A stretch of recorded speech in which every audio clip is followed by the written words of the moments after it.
안녕하세요. 데이터 공작소 인공지능 스터디 36회를 진행하도록 하겠습니다. 오늘은 리비전 컨설팅 대표를 맡고 계신 전용진 대표님께서 혁신과 가치 창출 그리고 실전 비즈니스 프롬프트 엔지니어링이라는 제목으로 세미나를 해 주시겠습니다.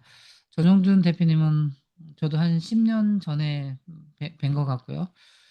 그리고 제가 알기로는 우리나라 데이터 분석 CRM부터 아마 데이터 분석에 상당한 한국의 전문가로 이렇게 활약하고 계시고요. 또 강의도 많이 하고 계시고 있습니다. 특히 최근에는 마케팅 이런 쪽 많이 하시는 것으로 알고 있습니다. 그래서 이렇게 귀한 분이 또 저희 데이터 공작소에 방문해 주시고 또 세미나까지 해주셔서 정말 감사드립니다. 그러면 저희 모두 뜨거운 박수로 환영해 주시겠습니다. 예, 반갑습니다. 이제 시작할까요? 네, 네, 잘 들리시죠? 아주 잘 들립니다. 예, 오늘 제목은 혁신과 가치 창출. 그렇게 이제 그 장황한 제목을 앞에다 좀 달았어요. 그리고 그래서 실전, 이 키워드도 중요할 것 같고, 비즈니스 프롬프트 엔지니어링. 이렇게 준비를 했습니다. 뭐, 1시간 정도 대략 그 전반적인 얘기 말씀드리고, 그 다음에 뭐 같이 또 논의할 부분이 있으면 말씀 나누기로 하죠. 자, 일단 반갑습니다. 뭐, 사실 시간이 제일 돈인데 그 귀한 시간 내서 이 자리에 참석해 주셔서 저도 뭐 아주 영광입니다. 일단 이 제목으로 어떤 면에서는 이런 제목으로 강의나 세미나가 거의 없는 것 같아요. 제가 보기에는. 왜? 테크닉에 초점이 있고 툴에 초점이 있기 때문에, 그리고 적용 분야를 전반적인, 그래서 뭐 어디든 다 써먹을 수 있는 이런 관점에서 보고 있기 때문에 이런 부분이 많지 않은 것 같습니다. 오늘은 그래서 세 가지 정도 이제 큰 흐름으로 준비를 했어요. 그래서 비즈니스 프롬프트 엔지니어링이 왜 하필 비즈니스라는 단어를 붙였는지, 그리고 그게 어떤 잠재력과 도전을 가지고 있는지, 그다음에 방법론과 적용이라는 측면, 그리고 실제로 이제 이걸 적용한다고 했을 때 어떤 식의 구성이 될 건지에 대한 뭐 많은 얘기를 할 수는 없으니까 그 샘플을 좀 보여드리는 걸로 해서 같이 이제 이야기를 풀어가 볼까 합니다. 그래서 오늘 준비한 내용은 뭐 8월 말인데, 말에 8월 29일 날 나온 책이 실전 비즈니스 프롬프트 엔지니어링이기 때문에 거기서 다뤘던 얘기들을 중심으로 해서 말씀을 좀 드릴 거예요. 저는 CRM, 데이터 분석, 데이터 마이닝, 그다음에 뭐 비즈니스 컨설팅에서 전략 수립 뭐 이런 쪽들을 주로 해 갖고 왔죠, 지금까지. 근데 원래는 크게 인기가 없었던 그 AI 부분을 그 대학에서 그 박사를 받는 동안 계속 공부를 했었어요. 근데 이제 뭐 그 당시 어차피 인기 없었으니까, 그리고 어떤 희망도 별로 없었죠. 이게 어떤 돌파구를 가질 거라는. 그래서 그게 90년대 뉴럴 네트워크를 비즈니스에다 적용한다?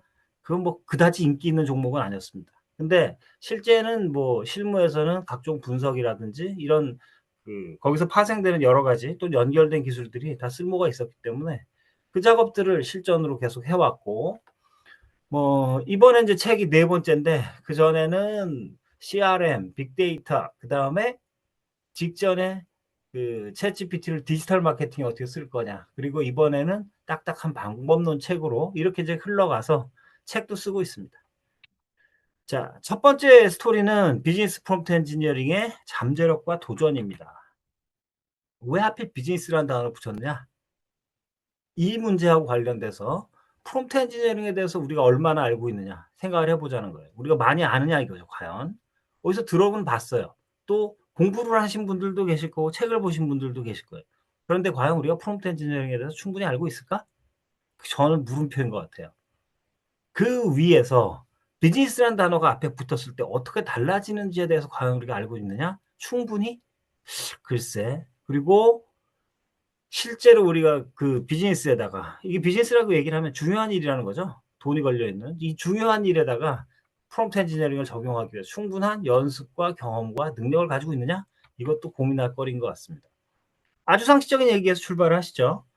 AI 모델, 얘는 분명하게 뭐냐면 모델이 혼자 뭘 할 수 있는 게 아무것도 없어요. 지시를 받으면 그거에 따라서 움직인다는 거예요. 이 뻔한 얘기가 모든 이야기의 출발이고, 그래서 프롬프트가 중요할 수밖에 없다는 얘기로 다시 돌아갈 수밖에 없는 그런 결론으로 연결이 되죠. 원론적인 얘기지만 프롬프트 엔지니어링에 대해서 한번 생각을 해 보시자고요. 이걸 쉽게 풀어서 얘기하면 그냥 체계적으로 프롬프트를 작성한다가 끝일 수도 있어요, 어떻게 보면. 근데 제가 이제 두 가지로 나눠 놨죠. 하나는 인간의 머릿속의 작업이고 나머지 하나는 AI 모델하고의 연결을 위한 작업. 이 두 가지를 나눠 놨어요. 그래서 우리가 뭔가 중요한 숙제를 하려고 한다. 그럼 머릿속에 있는 개념적인 숙제는 과제라고 본다면 그 과제를 약간은 다듬은 질문의 형태 또는 어떤 조회의 형태 이렇게 만들어 놓은 게 존재할 수 있겠죠. 여기까지는 사람 머릿속에 있는 것. 그리고 아직 실제로 투입할 프롬프트가 되기 전 단계라고 볼 수가 있다 이거죠. 그런데 그다음 스텝이 하나가 더 필요하다는 거예요. 뭐냐면 알아들을 수 있는 모델 또는 AI가 생성형 AI가 알아들을 수 있는 형태로 이 언어가 머릿속에 있는 개념이 변환돼야 된다는 거예요. 그리고 또 한 가지 숙제는 뭐냐면 AI가 최대한 자기가 가지고 있는 한계를 극복하고 그다음에 가지고 있는 기능을 맥스로 사용할 수 있게끔 시킬 수 있는 건 시키고 시키지 말아야 될 건 안 시키는 형태로 변형되는 거. 그걸 이제 제가 봤을 때는 또 하나의 레이어 또는 지시라고 생각을 해 줘야 되는 것 같습니다. 자, 프롬프트 엔지니어링. 뭐 제가 프롬프트 엔지니어링의 창시자가 아니기 때문에 상식적으로만 한번 보시자고요. 프롬프트에 대한 엔지니어링이죠. 제목이 프롬프트 엔지니어링이니까. 그리고 인간이 AI에게 전달하는 브릿지. 그다음에 여기에 인제 굳이 사람들이 엔지니어링이라고 붙였을 때 제가 보는 관점에서는 그래요. '과학적이고 체계적이고 실용적이다.'라는 의미가 강조돼 있다라고 생각을 하는 겁니다. 그리고 거기에 인제 굳이 우리가 엔지니어링이라고 얘기했을 땐 뭐냐면 이 작업이 한 번에 원샷으로 끝나는 게 아니라 반복적으로 이루어져야 된다는 개념이 관리 대상이 되는 프로세스라는 의미가 들어 있다고 보는 겁니다. 자, 왜 필요하냐 생각을 해 보시자고요. 왜 필요할까요? 프롬프트 엔지니어링이.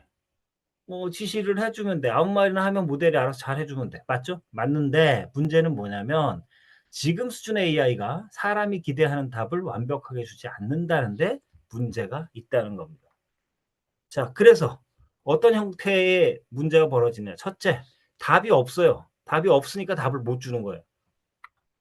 두 번째, 얘가 뭐를 기대하는지 사람의 의도를 제대로 파악하지 못한다는 거죠. 뭐 지금 실제로 그런 것 같습니다. 챗GPT한테 물어본다, 제미나이한테 물어본다. 아무거나 시켜도 해요. 근데 뭘 원하는지는 그렇게 깊게 따지거나 이해하지 못하는 상태죠.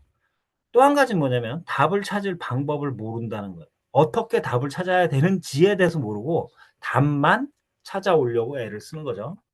또 답을 찾는 능력도 부족하는 거예요. 방법을 모를 뿐만 아니라 그 방법을 만일 아는 부분이 좀 있다 하더라도 구체적으로 그걸 실행할 능력이 떨어지는 거죠.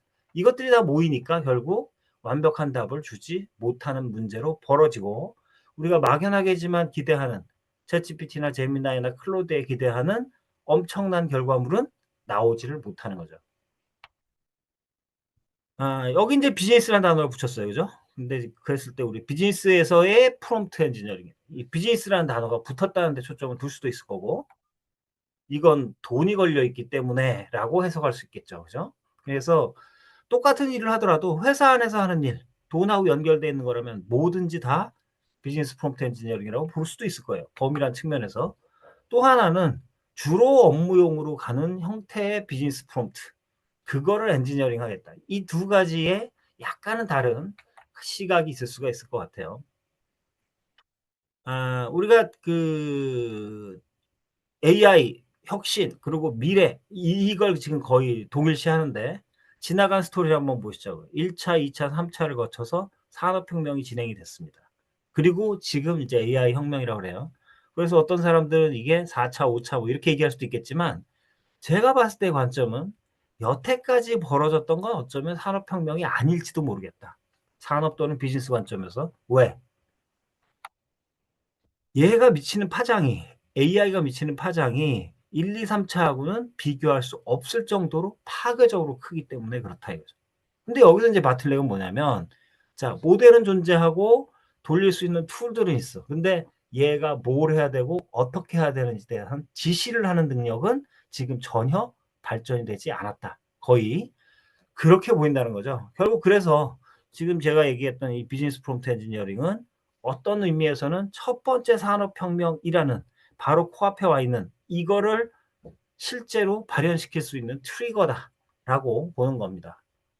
이거 없으면 그러면 사실은 이 AI가 가져올 수 있는 혁명은 거의 안 일어나지 않겠느냐? 저는 그렇게 부정적으로 봐요. 자, 비즈니스하고 그냥 일반적인 프롬프트 엔지니어링이라고 보통 우리가 얘기하는 부분을 보면 사실은 교집합은 일부분이라고 보입니다. 그러면 지금 제가 얘기하고 싶었던 이 비즈니스 프롬프트 엔지니어링은 저 교집합에 해당하는 것일까? 그렇지는 않고요. 조금 더 확장을 시켜서 생각을 하는 겁니다. 저는 비즈니스 쪽으로 더 영역이 넓어진다고 보는 거예요. 왜? 어떤 부분이? AI를 단순히 실행시키기 위한 지시 이상의 의미를 비즈니스 프롬프트가 가지고 있기 때문에. 왜? 이 안에 비즈니스 로직이 담긴다는 거예요. 그걸 구체화하고 명문화하는, 사실은 원래 하려고 했던 게 아닌데 어쩌다 보니까 하게 되는 이 부가적인 부분이, 이 중요성과 가치가 상당히 크고 그 범위가 넓다라고 보는 겁니다. 비즈니스 프롬프트 엔지니어링은 위치, 영역 이런 측면에서 약간 특성이 있습니다. 어떻게 보면 일반적인 거는 그 프롬프트 또는 프롬프트 엔지니어링이라고 했을 때도 창의적인 자유도가 매우 높아요. 이걸 다양한 거를 해볼 수 있는 거죠. 원하는 게 다양하니까. 그런데 그 대신에 이제 그 정확도라든지 실용성 이런 부분은 상대적으로 뭐 중요할 수도 있고 안 중요할 수도 있고 상당히 범위가 넓다 이거예요. 어떤 형태로도 될 수 있는데 이게 비즈니스라는 단어가 앞에 붙으면서부터는 창의적인 자유도는 대폭 줄어들면서 정확도와 실용성은 아주 높은 수준을 요구하는 형태로 바뀐다는 거죠. 이 포지션이 다르다고 본 거예요. 또 한 가지 우리가 이제 고려할 부분은 뭐냐면 개발자와 현업 사용자의 관점이라는 거예요.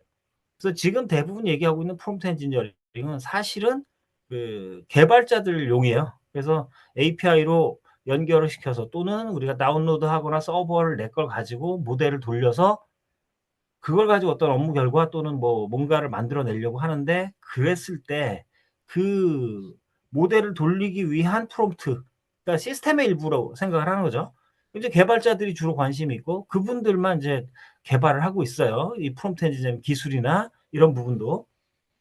그런데 이게 현업 사용자 관점으로 보면 그 부분은 본인들이 할 일이 아니니까 이거를 주로 클로드나 챗GPT 같은, 우리가 굳이 그걸 사용하면서도 프롬프트 엔지니어링이라는 단어를 사용하지도 않지만 챗봇 온리로 사용을 하죠. 그걸 가지고 상품 기획도 하고 업무 진단도 한단 말이에요. 자, 또 다른 각도에서 이 부분을 보면 모델이냐 챗봇이냐 이렇게 봤을 때 각종 중요한 기획, 평가, 컨텐츠 생성 이런 것들이 시스템화되고 자동화 반복 처리되는 형태에는 들어가질 않아요. 실제로는 대부분 어디서 가냐면 기업 내부용이든 아니면 공개된 그 형태든 챗봇 형태로 이걸 지원하게 됩니다. 그러다 보니까 그 여파로 다수의 사용자가 섀도우 형태가 돼요. 기업이 관리를 하지 못하는 거죠. 왜냐하면 뭘 했는지, 어떤 게 들어가고 어떤 게 나왔는지, 어떻게 가야 되는지. 그런데 그 안에 매우 중요한 사내 업무와 사내의 업무가 또 들어가고, 왜냐면 뭐 기획을 하려니까 아이디어가 있어야 되니까.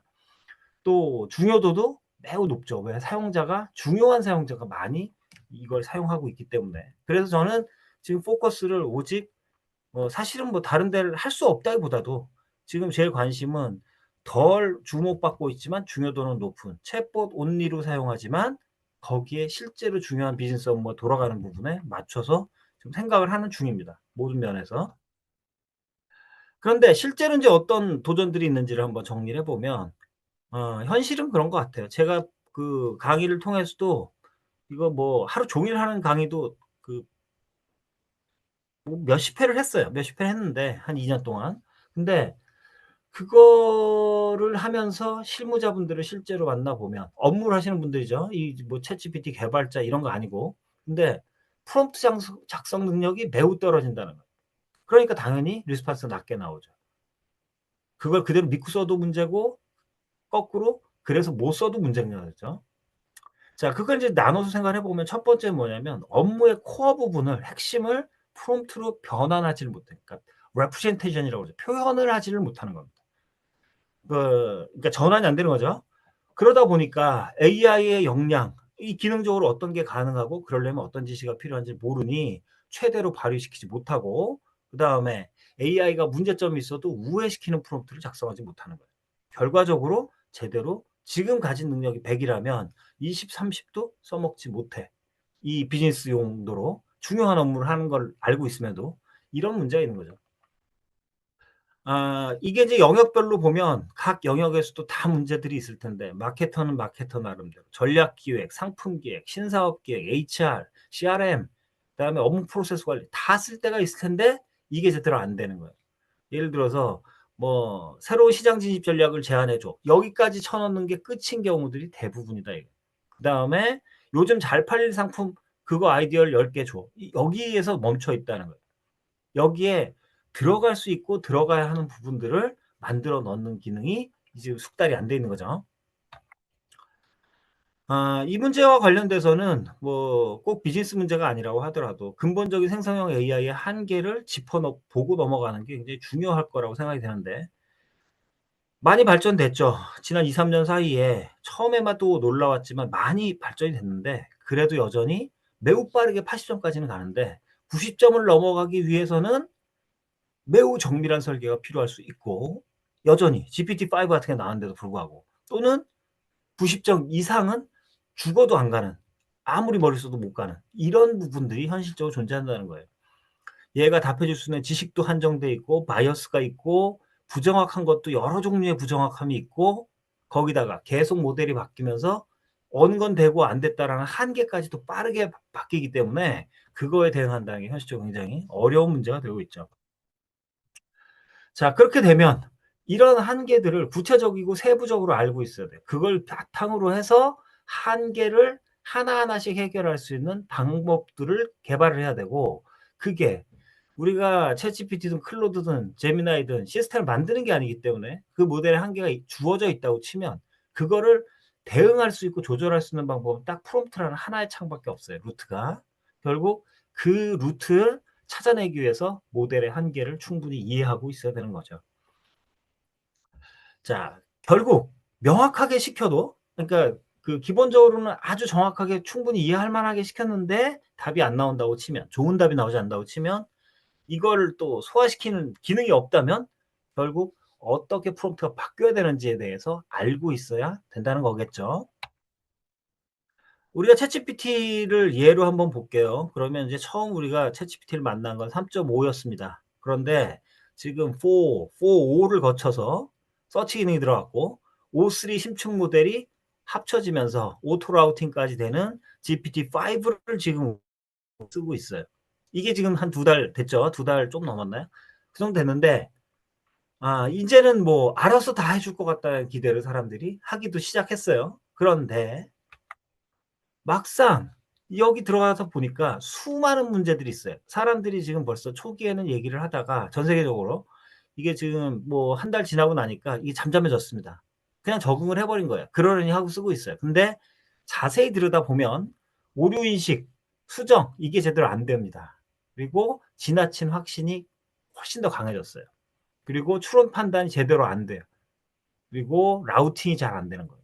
그래서 중요하지 않은 문제를 오래 풀고 중요한 문제를 생각보다 그렇게 뭐 오래 고민하지 않는 이런 형태로도 나타나고, 그다음에 시킨 거가 아니라 안 시킨 거를 해 오면서 결과가 다른 방향으로 흩어지고, 그다음에 자기 확신과 오류가 계속 고집을 부리는 형태로 가고 있어요. 이런 것들이 지금 뭐 심지어는 그걸 알고 계신지 모르겠습니다. 얘 중간에 한국말 맞춤법 못 맞춰요, GPT-5. 그다음에 가끔씩 일본어 막 나옵니다. 거기까지 그 직접 느끼실 정도까지 사용하는 분들은 GPT-5의 문제점을 아실 거고, 그렇지 않은 사람들은 그냥 그래, GPT-5 좋아졌잖아, 뭐 뭔가 막 깊이 고민도 하고 이렇게 생각할 거다 이거죠. 제가 이제 이 얘기는 뭐냐면, 앞에 얘기했던 것처럼 모델의 한계와 특성을 이해해야 그걸 베이스로 해서 유저 프롬프트를 만들 수 있다는 얘기를 하고 싶은 거예요. 자, 저런 것들을 이제 종합적으로 담다 보니까 이제 비즈니스 프롬프트, 그다음 프롬프트에 대한 엔지니어링, 한계와 대응 이런 것들을 집어넣다 보니까 그 실전 비즈니스 프롬프트 엔지니어링 뭐 그렇게 많이 안 팔립니다. 당연히 예상했던 것처럼 본문이 588 페이지짜리 책이니까. 여기 인제 기본적인 부분부터 고급 적용 기법까지 그다음에 방법론뿐만 아니라 적용 예제까지 들어 있고 여러 가지 산업과 업무 기능을 교차해서 이거를 뭐 몇 번 읽으면 꽤 많이 실력이 늘어날 수밖에 없게끔, 물론 힘든 과정이겠죠. 그렇게끔 만들어 놨어요. 그 안에 인제 한계점, 이슈, 뭐는 안 될 수밖에 없어 이런 것들, 그다음에 왜 그런지, 그리고 그랬을 때 어떻게 할 건데, 이런 고민들을 담다 보니까 저런 분량이 나왔어요. 그리고 오늘 말씀드리는 것도 저 책 안에 들어있던 부분, 뭐 이 연장선에서 말씀드리는 거죠. 목차는 넘어가기로 하고요. 저 왜 그러면 저런 책을 굳이 많이 팔리지도 않은 데서 썼을까? 저게 무슨 뭐 쉽게 한 번에 뭐 이렇게 안 하고, 그죠? 그럼 좀 더 팔릴 텐데. 출판사들도 그걸 원하더라고요. 당연히 원하죠. 저라도 그럴 것 같아요. 근데 문제는 뭐냐면 유치원 수준의 입문용, 너무 쉬워요. 오늘 하루 공부 끝났어요. 좋은데 그 안에 내용을 들여다보면 쉽다뿐만 아니라 검증도 거의 안 돼 있고 남들이 하는 얘기들을 그대로 집어넣은 내용들이 대부분이에요. 이런 매뉴얼로 앞에 비즈니스라는 중요한 단어를 붙였을 때 과연 실전에 적용할 수 있을까? 저는 그게 안 되는 거라고 생각을 하는 거예요. 그래서 이 딱딱한, 읽기도 쉽지 않은 내용을 정리를 하는 작업에 상당한 시간을 투입했던 겁니다. 뭐 꽤 걸렸겠죠, 저걸 쓰려니까. 저 유치원 수준의 책들 많습니다. 그 입문용, 설명용. 그게 틀렸다는 게 아니에요. 그것밖에 없다는 게 문제인 겁니다. 유치원 수준의 책이 필요한데 국민학교도 없고 중학교도 없고 그 대학교도 없어요. 박사는 더 없고 아무것도 없어요. 이게 인제 문제인 거죠. 쉽게 다 된다. 하루에 미친 뭐 마법에, 이걸로는 비즈니스가 될 수가 없어요. 그걸 책을 보고 아무리 고민을 해도 실제 답은 찾을 수가 없는 거죠. 배울 수가 없어요. 그래서 처음부터 계획을 그렇게 세운 겁니다. 이거는 그 뭐 지금 실제로 써먹을 수 있는 매뉴얼을 만들 거야라고 생각을 한 거예요. 여기 보시면 빨간 점들은 한국 책들, 그다음에 회색 책들은, 회색 책들은 이건 이제 전 세계 이 분야의 책들이에요. 비즈니스 적용하는 프롬프트 엔지니어링 책들. 영역이 좀 나눠져 있습니다. 비즈니스 오리엔트된 책이 가끔 있고 그다음에 애플리케이션에 포커스가 돼 있는 책들이 있어요. 근데 지금 이 책은 완전히 다른 포지션에서 동그라미 크기는 책 두께입니다. 얼마의 뎁스가 들어가느냐. 완전히 다른 종류죠. 그 아무도 없는 아웃라이어라고 볼 수 있을 거예요. 근데 이거가 필요하다고 느꼈고 그다음에 이거를 얼마나 소화할 수 있을 거냐? 그건 제가 고민한 게 아닙니다. 왜? 필요하면 된 거고 필요한 걸 느꼈느냐는 그건 또 다른 차원의 문제라고 보는 거니까. 그렇게 안 한다 그러면 옆에 터져 있는 다른 점들하고 비슷한 책이 만들어질 거기 때문에. 자, 그래서 인제 기본적인 방법, 그래서 전력, 기초, 그다음에 전략. 그 프롬프트를 작성하는 기본적인 방법도 중요하지만 그게 응용하기 위해서는 팁이, 패턴 이런 것들이 필요하거든요. 거기에 고급 수준의 프롬프트 작성 방법, 그리고 그걸 보충하기 위해서 프롬프트를 어떻게 운영할 거냐. 우리가 앞에 뭔 얘기를 했냐면 방법론이라는 얘기를 했어요. 그러다 보니까 컨셉이 있어야 되고 프로세스, 기법, 팁 이런 것들이 다 필요하다 이거죠. 그래서 그 전체 틀을 지시, 디렉티브스하고 스티어링, 서포트로 나눠 놓은 겁니다. 지시는 필수고 그다음에 유도하고 지원을 구분해 놓은 거예요. 유도는 기법으로 프롬프트를, 프롬프트 안에 기법, 소위 알려진 무슨 뭐 역할을 부여한다든지 뭐 등등등을 집어넣어서 얘가 더 원하는 쪽으로 몰고 갈 수 있게끔. 그다음에 지원은 추가적인 정보를 주는 부분을 말씀을 드린 거예요. 그래서 뭐 아까도 인제 컨텍스트 관련돼서 RAG도 말씀하시고 그랬는데 그런 것들을 인제 도와주는 작업들이 이 구성 요소로 이제 같이 들어가야 되는 거죠. 그랬을 때 이게 회사 안에서 돌아가는 형태니까 이건 프로세스가 정형화돼야 된다는 거예요. 문제 정의에서부터 배포 및 유지 보수까지 뭐 테스트와 최적화까지도 다 들어가고 중간 단계에서 프로토타입도 필요할 수 있는 거죠. 물론 이걸 챗봇 모드에서 쓴다고 하면 매우 단축되거나 축약된 그런 형태가 될 수 있겠지만요. 이제 프로세스도 있어야 되고 그다음에 개념적인 측면에서 속성이라는 부분도 생각을 해야 돼요. 그래서 우리가 쓰는 건 그냥 프롬프트의 텍스트입니다.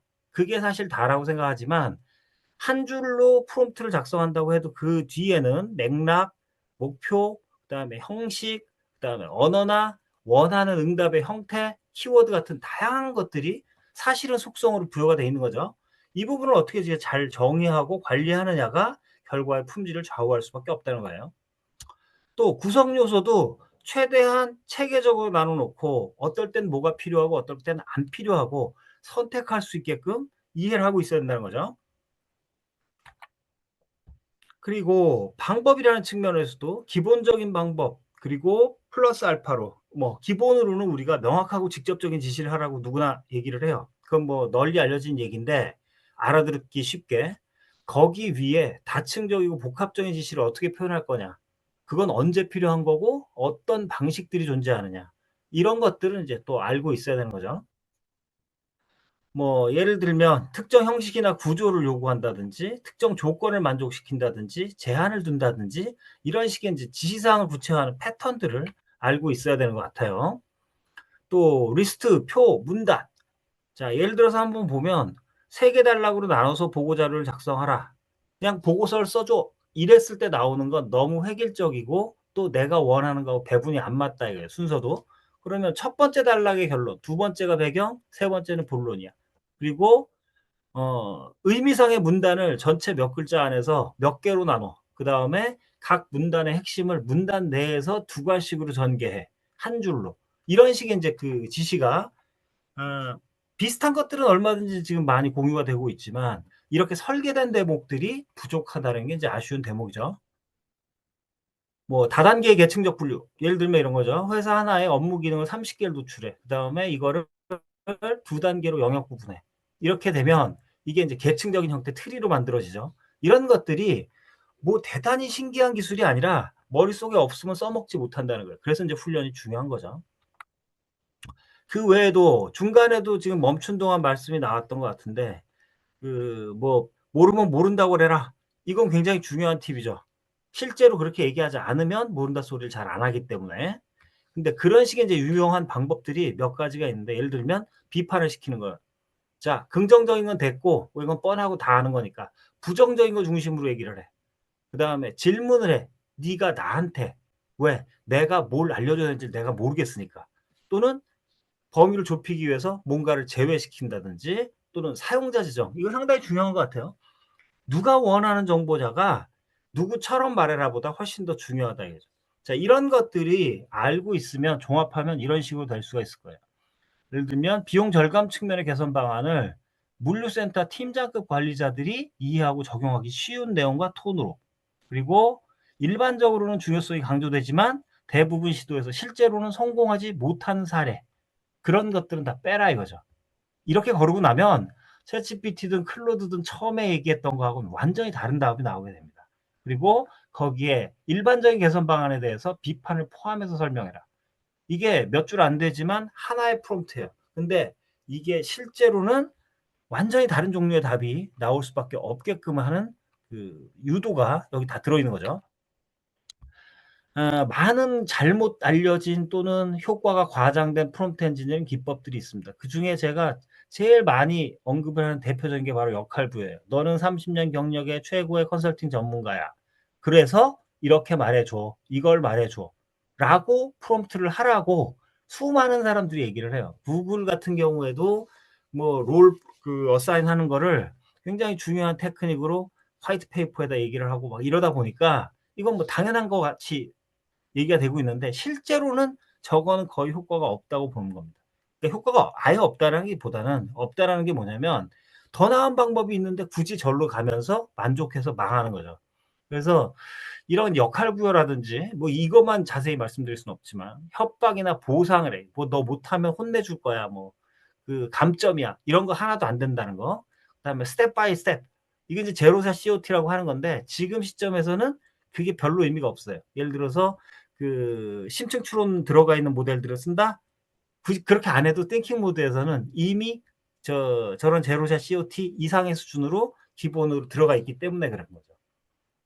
자 뭐는 되고 뭐는 안 되고 실제로 남들이 된다고 얘기한다고 해서 실제로 그게 좋은 결과가 나오는지를 확인을 해 봐야 되는데 그런 부분들이 지금 많이 부족한 것 같습니다. 컨텍스트는 지금 논의가 굉장히 많이 되고 있는 대목이죠. 그런데 컨텍스트라는 게 뭐냐를 생각해 봐야 돼요. 컨텍스트는 얘가 별도로 존재하는 애냐? 저는 그렇지 않다고 봐요. 왜? 컨텍스트는 프롬프트를 대체할 수 있는 애가 아니에요. 프롬프트가 실행될 때 이게 따라 붙으면서 액세서리 역할을 하는 거죠. 메인 디시에 붙는 반찬 같은 거예요. 안 중요하다는 얘기가 아니라 독립적으로 존재할 수 없는 애라 이거죠. 그래서 이거를 이제 그 컨텍스트가 정체를 이해한 상태에서 제공을 해줘야 되는데, RAG라는 기술 자체는 사실 뭐 훌륭한 기술이지만 이런 컨텍스트라는 데서 출발했다는 걸 생각을 하면 프롬프트하고 어떻게 매핑할 거냐, 그 부분이 이제 핵심이 되는데, 거기에 대한 관심보다 컨텍스트 베이스를 크게 만들고 자동화시키는 데 관심을 많이 가지니까 사실은 더 좋은 걸 만들 수 있는데도 그런 부분을 많이 놓치는 아쉬움이 있다고 보는 겁니다. 우리가 RAG 같은 별도의 기술 파이프라인을 동원하지 않는다고 해도 컨텍스트는 말로 써놓으면 돼요. 그래서 하나의 프롬프트 안에 일부는 지시가 되고 일부는 컨텍스트가 됩니다. 그럼 이게 결합돼서 실행되는데, 실체는 그게 합쳐진 게 프롬프트가 되는 거죠. 근데 그랬을 때 중요한 건 뭐냐면, AI가 실제로 처리할 수 있는 레벨, 그것도 모델별로 각기 특성이 다르니까 그 레벨과 구조에 맞춰서 컨텍스트를 제공해 준다는 게 결국 때로는 상당히 압축을 해줘야 되고 선별을 해줘야 되는 거죠. 이게 이제 굉장히 중요한 숙제가 됩니다. 자, 팁이라고도 아까 언급을 했었는데 팁도 필요하다 이거예요. 어떤 식으로 쉽게 반복적으로 이걸 사용할 것이냐. 이게 이제 능숙하게 가려면 구구단 책받침을 들고 다니는 것처럼 그런 사용하는 방식에 대한 패턴이 미리 몸에 배어 있으면 훨씬 편할 수 있다 이거죠. 그래서 심지어는 주로 활용할 단어의 분류 체계를 만들어 놓고 그 분류 체계를 지도처럼 이용해서 사용을 하는 것도 방법이 된다. 자, 그리고 기법으로 넘어가서 보면, 기법은 꼭 필요한가라는 질문부터 생겨요. 우선은 고급 프롬프트 기법 뭐 여러 가지를 얘기하지만 무수히 많은 걸 얘기하는데, 그 기법이 있다고 해서 그다음에 없으면 안 돼? 이런 것들인데, 심층적 사고나 논리적 전개, 그다음에 정교한 답변, 그다음에 복잡한 문제에 대한 대책, 이런 거를 찾기 위해서는 제가 보기에는 실제로 해보면 고급 프롬프트 작성 기법은 절대적으로 중요성이 있다고 봅니다. 근데 수많은 기법들이 나왔어요. 근데 그 기법들 중에 상당수는 뭐냐면 이미 모델에 내장되거나 그 LLM을 구현하는 과정에서 후처리용으로 사용하고 있는 것들이에요. 대표적으로 COT 같은 경우가 제로샷 COT 형태로, 왜냐하면 이게 그 예시를 제대로 보여주는 구조가 아니니까, GPT-5 같은 심층 추론 모델들은 저걸 내부적으로 이미 채용을 했죠. 그러다 보니까 Let's Think Step by Step, 마법의 키워드는 별로 도움이 추가적으로 되지 않는 상황으로 바뀌었어요.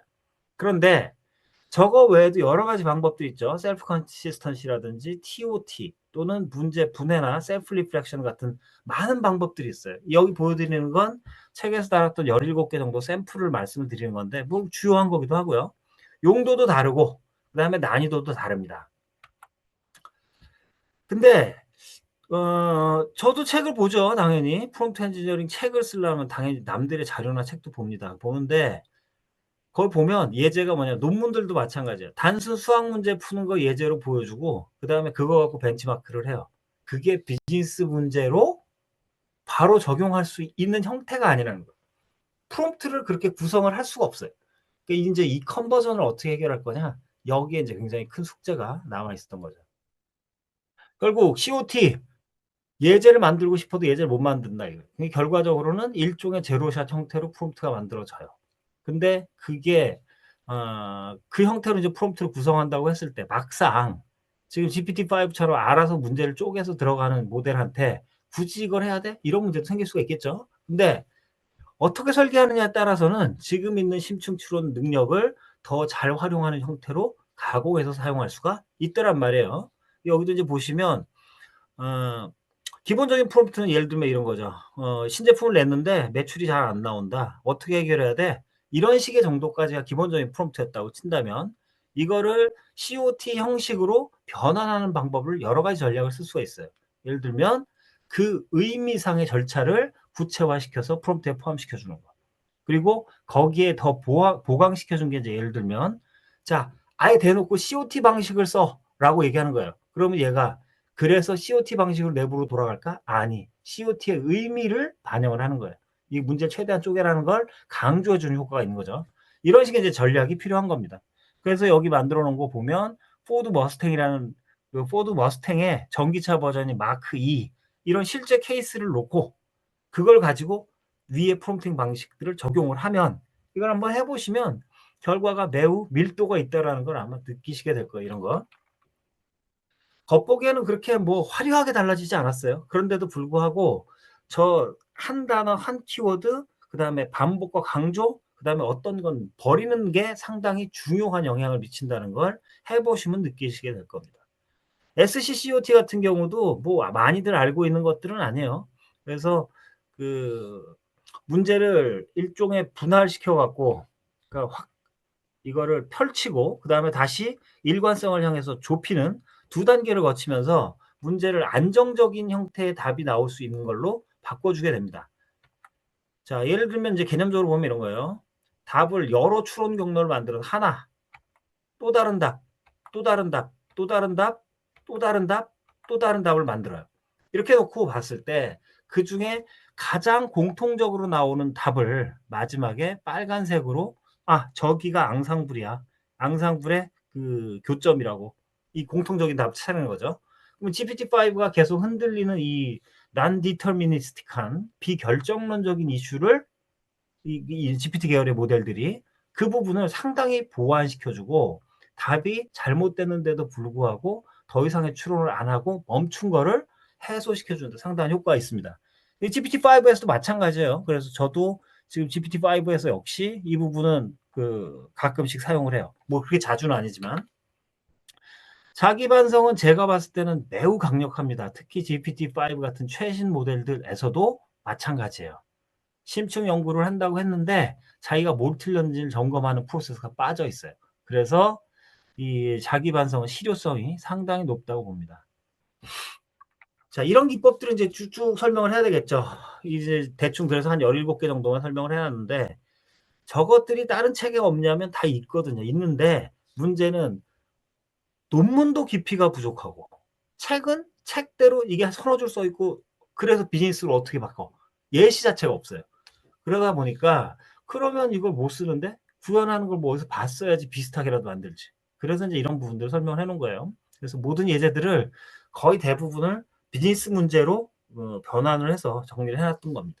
그래야만 특정 업무에 정확하게 내 업무하고 산업하고 맞지 않다 치더라도 응용이라는 게 가능하기 때문에 그 힌트들을 제공하고 싶었던 거예요.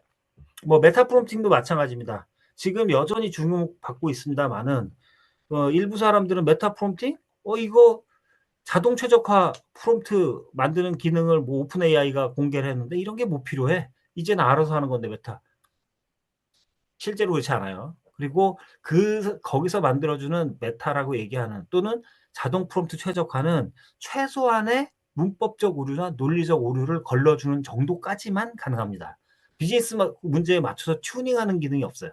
그러니까 이 메타 프롬프트를 특정 비즈니스 문제에 맞춰서 튜닝하는 성격으로 설계하는 거는 사실은 개발자가 할 일도 아니고 비즈니스, 마케터, 상품 기획자 또는 사장님이 직접 해야지만 그렇지 않으면 잘 될 수가 없는 도메인 날리지가 없으니까 그런 문제라고 보입니다.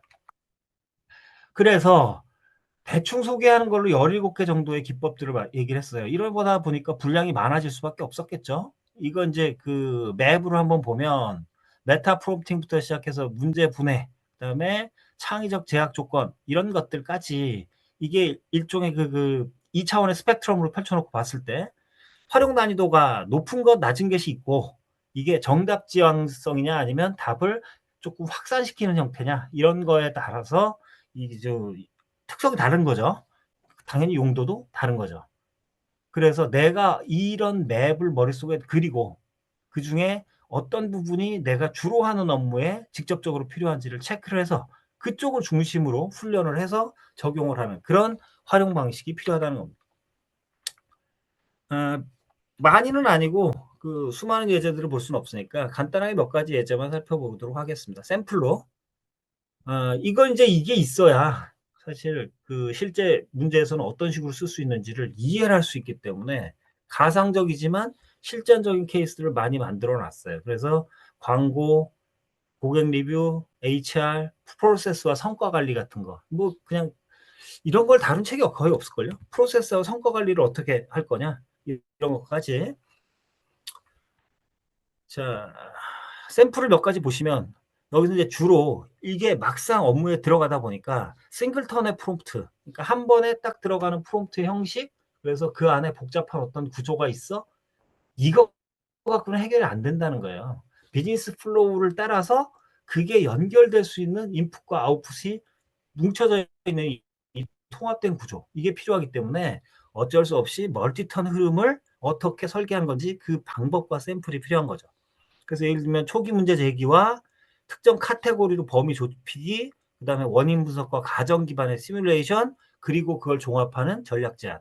이런 식의 이제 흐름들이, 이런 패턴들을 많이 보셔야 실제로 실전에서 적용할 때 멀티턴으로 프롬프트를 원활하게 구사할 수가 있죠. 실제 챗봇 모드를 생각을 해보시면 사실 챗봇 모드가 그 굉장히 중요한 건 뭐냐면 이건 플렉서빌리티예요. 챗봇 모드이기 때문에 프롬프트 중심으로만 흘러가면 된다는 거예요. 그때 흘러가는 게 개별 프롬프트 한 턴 단위가 아니라 단계적, 반복적, 점진적인 형태로 흘러갈 수밖에 없고, 이게 당연히 멀티턴이 되는 거죠. 하나의 프롬프트에 많은 걸 담을 수가 없고 담으면 결과가 나빠져요. 왜? 한정된 그 밀도 안에 많은 것들이 들어오기 때문에 각각이 다 얕은 수준의 답으로 구성이 되기 때문에 그래요. 자, 결국 이제 이런 것들을 만드는 프랙티스를 그 익히는 게 숙제가 되는 겁니다. 이렇게 이제 문제를 선정을 하고 쪼개고 쪼갠 다음에 각각 풀고 종합하고, 이런 식의 이제 그 전략을 머릿속에 갖고 있어야 되는 거고, 저 그 박스 하나하나가 다 하나의 턴들인 거죠. 그래서 여기는 지금 몇 개 있습니까? 박스가. 6개, 9개 정도 있네요. 9개가 연결되는 종합적인 하나의 턴, 그 플로우, 멀티턴이 하나가 되는 프롬프트 플로우가 구성이 되는 거죠. 인풋도 복수개가, 그다음에 아웃풋도 복수로 나갈 수 있고 시퀀스만은 아닐 수도 있어요. 이런 것들을 실제로 어떻게 비즈니스에다가 설계를 해서 적용하느냐가 이게 이제 관건이 되는 거죠. 결과를 아웃풋을 쓸모 있게 만들어 주는 데는.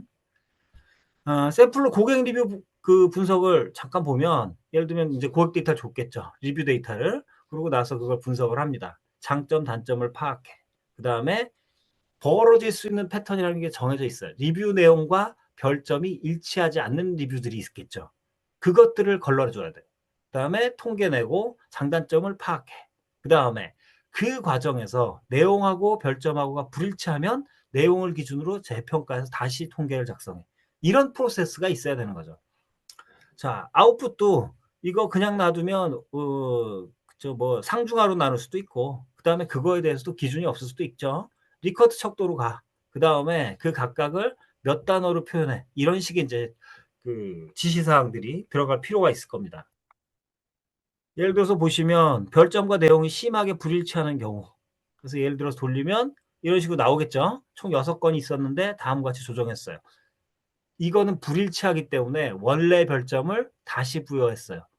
이런 것들이 빠지면 겉보기에는 멋진 게 나온 것 같은데 결과가 꽝일 수가 있겠죠. 그죠?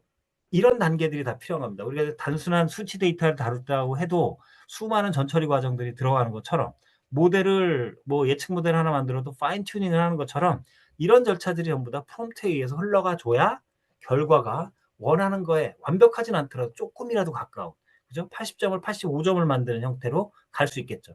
근데 그 가치가 비즈니스에서는 굉장히 크니까요. 예를 들면 이런 부분들도 있을 수가 있습니다. 괜찮다, 나쁘지 않다, 이런 표현이 들어가면 그것만 따로 떼갖고 걔는 심층 재평가를 하자. 그리고 나서 다시 반영하자. 이런 것까지도 들어갈 수 있겠죠. 그리고 이걸 시각화하고 연결시키기 위한 작업들도 상세하게, 그 업무별로 시각화되는 형태가 다르니까. 예를 들면 스캐터 플롯으로 만드는데 데이터를 먼저 준비를 하고 리뷰의 수, 긍정 비율, 그 다음에 직관적으로 봤을 때 단기 개선이 쉬운 것을 척도 어떤 형태로 만들어서, 그러면 이건 이미 스캐터 플롯을 작성할 수 있는 데이터 구성이 된 거죠. 그러고 나면 스캐터 플롯으로 작성을 해. 근데 파이썬 언어에 사용되는, 얘가 이해하기 쉽게끔 만들어야 되니까 마커는 O 형식으로 표시하고 점의 크기를 리뷰의 수로 설정을 해. 그래서 3차원으로 그리자는 거죠. 뭐 이제 이런 거예요. 혼합된 감정이 표현하는 건 흔히 섞여 있을 수 있는 거니까, 실제 데이터에서는 깔끔하고 가벼워서 좋은데 배송이 생각보다 오래 걸렸어. 앞뒤가 안 맞는 얘기인가? 아니, 둘 다 맞아. 이런 문제가 있는 거죠. 이런 케이스를 어떻게 핸들링할 것에 대한 규칙을 다 정해줘야 된다는 거예요. 뭐 키워드 도출도 가능하겠죠. 할 수 있는 건 당연히 많으니까. 그다음에 뭐 이걸로 워드 클라우드를 그릴 수도 있겠죠. 그다음에 조치 방안을 찾을 수도 있겠죠. 그리고 앞서 얘기했던 것 같은 그 긍정 비율과 개선 용이성, 그다음에 상대적인 그 빈도, 즉 얼마나 이런 주제가 많이 등장하고 있는지 이런 것들을 가지고 시각화로 바로 의사결정에 연결시킬 수 있는 형태까지를 한 세트로 프롬프트로 만들 수 있으면 그냥 하는 것보다 100배 낫겠죠. 그냥 분석해줘 이거하고는 차원이 달라진다는 거예요. 이게 이제 실제로는 비즈니스에서 어떻게 돌아가느냐. 저는 주로 어느 얘기를 하고 있습니까? 프롬프트에만 집중하기 위해서 시스템이나 개발, API 얘기를 전혀 하지 않고 있었어요. 그런데 이게 이제 자동화된 AI 시스템으로 가면 예스24처럼 이런 식으로 고객 리뷰를 분석해, 요약해, 그러면 나올 거란 말이에요. 지금 보시는 게 그렇게 이제 요약을 한 거예요. 그런데 예스24 실제로 서비스 나오고 있죠. 그런데 이 리뷰를 리버스로 생각을 해보면 뭐냐면 여기는 그냥 고객 리뷰를 요약해 라는 프롬프트 수준으로 그 이상의 설계가 안 들어가 있는 느낌이 확 들어와요. 이래 갖고는 안 되겠죠. 자, 비교해서 보면 아마존 그 웹사이트 가보세요. 아마존닷컴을 가보시면 고객 리뷰 다 비슷하게 돼 있어요. 근데 커스터머 세일이라는 기능이 들어갔습니다. 이게 이제 생성형 AI를 사용한 거예요. 이 내부의 프롬프트 설계조차도 대충 했을 리가 없어요. 그냥 요약해줘? 이럴 가능성은 없어 보이고, 이미 그 밑에 Select Run More라는 그 탭이 있어요. 보시면 그 자동으로 체크박스 같은 것들이 생깁니다. 그래서 퀄리티를 누른다? 그러면 저 태그죠, 일종의. 그 퀄리티를 누르면 이 제품에 대해서 퀄리티 측면에서 어떤지 보자. 그러면 퀄리티에 대해서 자, 긍정으로는 1300개, 부정으로는 300개 정도가 나와. 한눈에 뭐가 파지티브, 네거티브인지 다 볼 수 있게끔 만들어 놓은 거죠. 그리고 거기서 샘플을 추려서 보여주고 있어요. 대표적으로 이 형태로. 자, 이게 시스템으로 구현하는 종류의 문제가 아닌 거예요. 프롬프트와 프롬프트의 흐름, 그리고 나오는 결과물을 어떻게 만들어야 되는지에 대한 설계 사상의 문제인 거죠. 이거는 IT도 아니고 사실은 뭐예요? 비즈니스의 문제예요. 비즈니스가 어떤 로직으로 어떤 결과물을 내야 되는지를 설계해 놓은 그 수준에서 이제 차이가 예스24하고 대폭적으로 나는 거죠. 책에 그 소개했던 예시 중에 또 한 세트를 한번 보면 프로세스와 성과 관리입니다. 자, 프로세스가 있어요. 업무 프로세스가. 그러면 그 프로세스를 진단하겠다. 인터뷰에서 넣고요. 추가 조류를 넣어줍니다. 업무 흐름과 문제점을 분석을 해요. 문제점, 비효율성, 성과 KPI 이런 게 들어가요. 그러면 그거를 프로세스 진단의 시사점 도출 쪽으로 넘기고 프로세스 개선 아이디어로 흘러갑니다. 이거 사람들도 이렇게 따라왔었어요. 그런데 문제는 뭐냐면 사람들이 각 단계를 하기가 어려웠죠.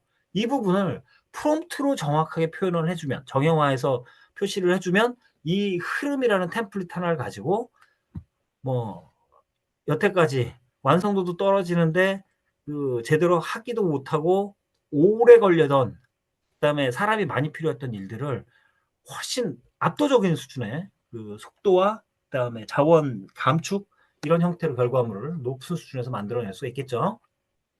결국 우리가 해야 될 일은 저 흐름, 프로세스 설계와 각 프로세스의 노드 또는 프로세스의 유닛 단위로 어떻게 프롬프트를 가져갈 건지를 설계하는 일인데 그거에 대한 샘플을 이제 보여드리고 싶었던 거예요. 그리고 저런 거는 실제로 우리가 만일 챗GPT 같은 걸 쓰거나 또는 코드를 생성해서 이 분석 툴하고 연결시킨다고 하면 예를 들면 뭐 제미나이로 돌리고 만들어진 코드를 가지고 콜랩을 사용해요. 그러면 이런 형태의 시각화까지 바로 프롬프트 중심으로 그 손 안 대더라도 연결을 시킬 수가 있겠죠.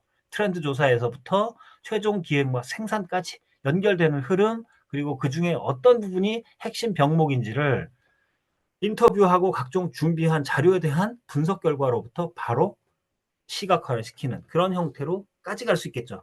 여기에서 키는 뭐냐면 이게 가능하게끔 만드는 프롬프트, 프롬프트죠. 프롬프트죠.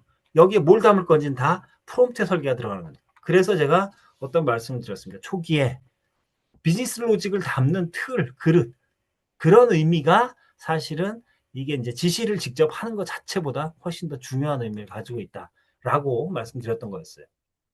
자, 예를 들면 이런 것들이 있을 수 있겠죠. 텍스트 방식으로 써요. 복잡하게 안 합니다. 그냥 텍스트 방식으로 피시본 다이어그램을 그려요. 피시본 다이어그램은 어디서 씁니까? 문제를 진단하고 인과관계를 설명하는 용도로 예를 들면 경영혁신 이런 데서 많이 사용하는 거예요.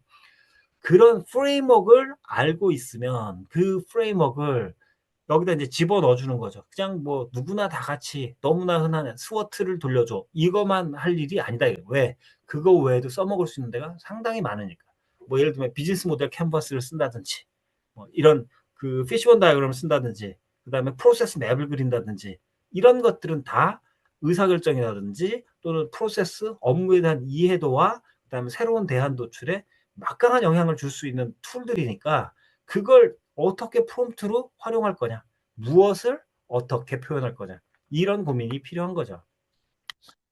자, 시간도 뭐 어느 정도 지났고 제가 준비한 것도 거의 다 됐는데 지금의 질문은 뭐냐면 제가 이제 뭐 이 책을 내고 그러니까 인쇄 들어가기 전에까지도 이 고민을 안 했던 게 아니에요.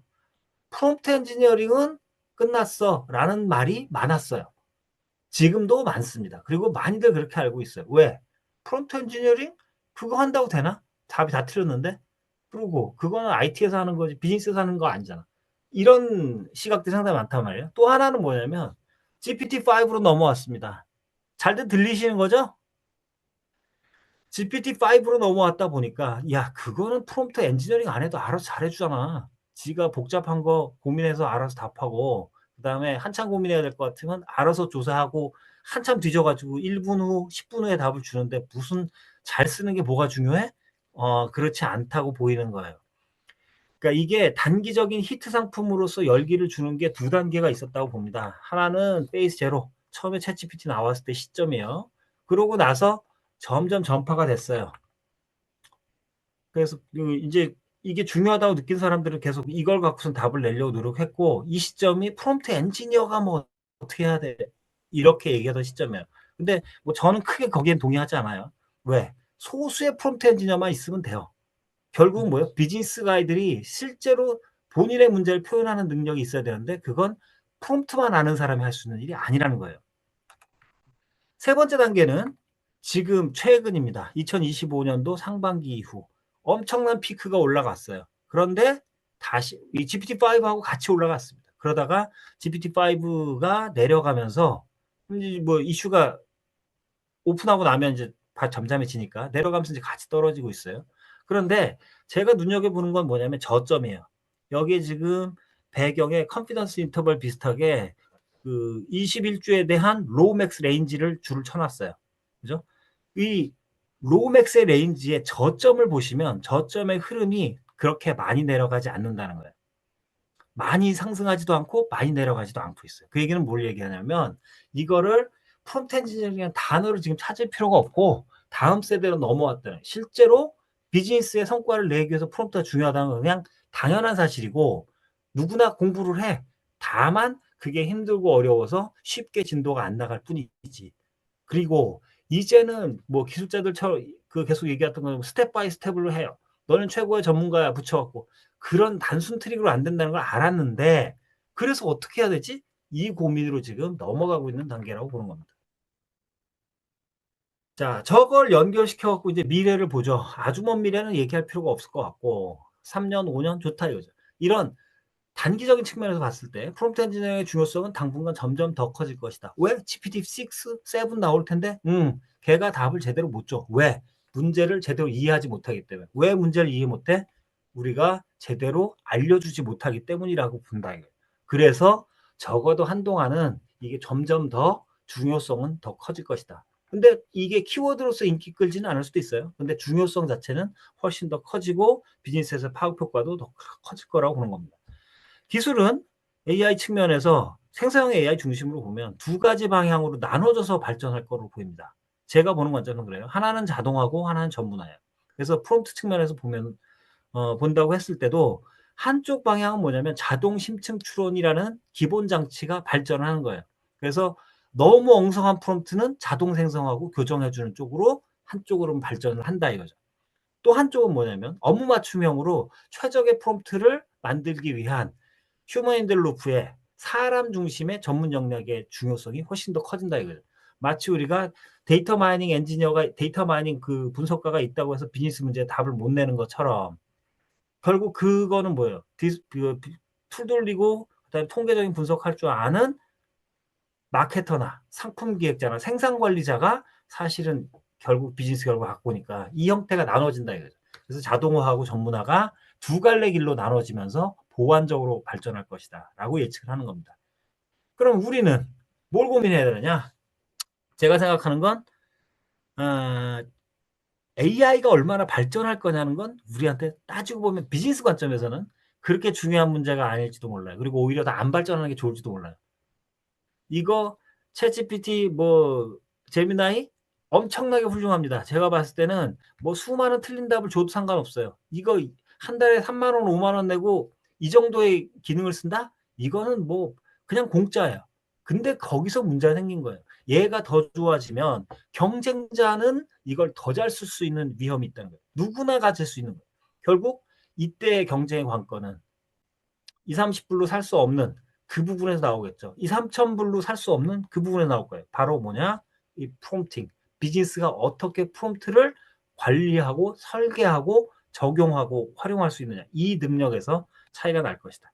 자, 이런 것 때문에 저는 사실은 수많은 발전한 기술이 아직은 그 실제 가치에 비해서 AI가 제대로 아웃풋을 내지는 못하고 있다고 보는 거고, 그래서 서두에 제가 비즈니스 프롬프트 엔지니어링의 이 비즈니스 그리고 프롬프트 이게 새로운 산업혁명 그리고 처음 벌어지는 최초의 산업혁명의 이 촉매고 트리거다라고 생각을 한다고 말씀드렸던 겁니다. 자, 여기까지 말씀드리는 걸로 해서 제가 말씀드릴 부분은 다 했어요. 여기까지 해서 말씀드리는 거 마치도록 하겠습니다.